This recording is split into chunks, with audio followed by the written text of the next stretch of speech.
شروع اللہ کا نام لے کر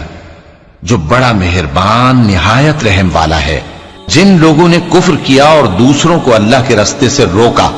اللہ نے ان کے اعمال برباد کر دیے، اور جو لوگ ایمان لائے اور نیک عمل کرتے رہے اور جو کتاب محمد صلی اللہ علیہ وآلہ وسلم پر نازل ہوئی اسے مانتے رہے، اور وہ ان کے پروردگار کی طرف سے برحق ہے کہ جس نے ان کے گناہ دور کر دیے اور ان کی حالت سنوار دی۔ یہ اعمال کی بربادی اور اصلاح حال اس لیے ہے کہ جن لوگوں نے کفر کیا انہوں نے جھوٹی بات کی پیروی کی، اور جو ایمان لائے وہ اپنے پروردگار کی طرف سے دین حق کے پیچھے چلے۔ اسی طرح اللہ لوگوں سے ان کے حالات بیان فرماتا ہے۔ پس جب تم کافروں سے بھیڑ جاؤ تو ان کی گردنیں اڑا دو،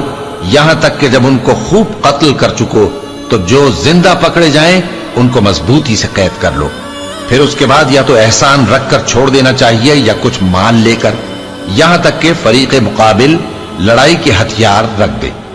یہ حکم یاد رکھو، اور اگر اللہ چاہتا تو اور طرح سے ان سے انتقام